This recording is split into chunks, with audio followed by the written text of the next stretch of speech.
હક અને અધિકાર માટે ભાવનગરમાં મહાસંમેલન મળવા જઈ રહ્યું છે, એ વાત અલગ છે. એમાં હક અને અધિકારો ત્યાં શેના માટે છે એનો ઉદ્દેશ અથવા તો કોઈ વાતની અમને એ બાબતે કોઈ અમને જાણ કરી અથવા તો એ બાબતે અમને વિશ્વાસમાં લીધા અથવા જાણ થયું અમને હજુ સુધી છે નહીં. એમના 2-4 લોકો કોઈ જાહેરાત કરી દેતા હોય તો એવું મહાસંમેલન ન કહેવાય. આમંત્રણ મળશે? હવે આમંત્રણ કયા હેતુ સાથે મળે છે એ હશે તો ચોક્કસ જઈશું, પણ એના હેતુને ઉદ્દેશો હોય અમને જાણવા મળે તો જઈએ, એમાં કંઈ વાંધો નથી. સમાજનું છે.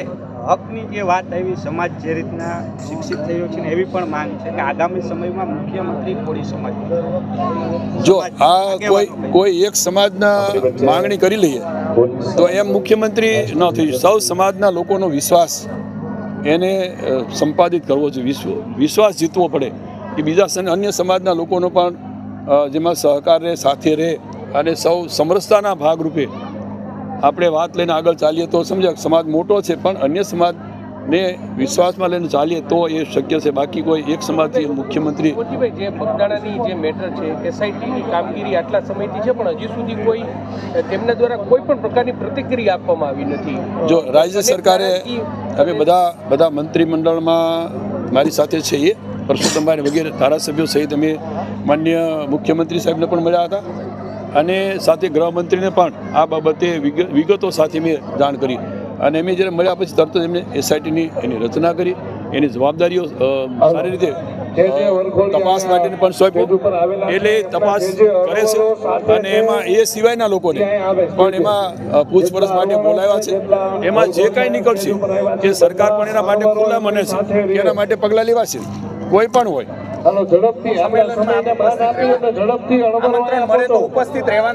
સમાજનો એ આમંત્રણ ખાસ કરીને આપવાળા કોઈ મિત્રો બોલાવતા હોય તો એમ તો ન જઈએ, પણ એનો હેતુ ઉદ્દેશ શું છે અને નવનીતભાઈ ખુદે જ જાહેરાત કરી છે.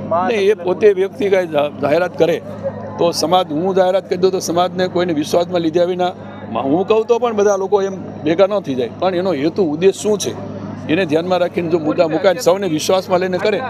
ગઈ 5 તારીખે એસઆઈટીની રચના થઈ, આટલા દિવસ થઈ ગયા, આજે 25. જો એના અનુસંધાને જે લોકોને પૂછપરછ માટે લગભગ 6 લોકોનો વધારાના જે નામ જે પ્રમાણે એ લોકો આપતા ગયા એને બધાને તપાસ માટે બોલાવે છે અને હજુ પણ એમાંથી કોઈને શંકાસ્પદ હોય અથવા આધાર પુરાવા મળે તો હજુ બોલાવવાની એસઆઈટીની તૈયારી છે. એ પ્રમાણે માન્ય મુખ્યમંત્રી સાહેબે પણ કહ્યું છે કે આપણે કોઈ પણ આમાં સંડોવાયેલા હશે તો કોઈને આપણે છોડવાના નથી, પણ એનો કંઈક આધાર પુરાવા અથવા તો પુરાવા મળે.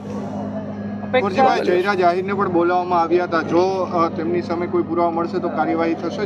જો એમાં તો માન્ય મુખ્યમંત્રી સાહેબે અને ગૃહમંત્રી સાહેબે કહ્યું કોઈ પણ વ્યક્તિ આમાં પુરાવો મળશે એટલે કોઈને છોડવાના નથી. પછીમાં એક્સ વ્યક્તિ હોય કે વાય વ્યક્તિ હોય કે કોઈ પણ વ્યક્તિ હોય એના અનુસંધાને તપાસ અત્યારે ચાલી રહી છે અને એમાં તપાસમાં કાંઈ કાચું ન કપાય એ માટે ખુદ માન્ય મુખ્યમંત્રી સાહેબે પણ બધા ધારાસભ્યોને મંત્રીની હાજરીમાં વિશ્વાસને ખાતરી આપી છે. પછી આપણે એમના પર ભરોસો તો રાખવો જોઈએ કે ભાઈ આ તપાસ થઈ રહી, તપાસ બંધ કરી દીધી હોય અને જાહેરાત કરી હોય કે એસઆઈટી અમે સામેલ કરી દઈએ એટલે અહીંથી વિડ્રો કરી લઈએ છીએ અથવા તો એસઆઈટીની તપાસ પૂરી થાય એવી કોઈ જાહેરાત તો કરી નથી, તપાસ ચાલુ છે.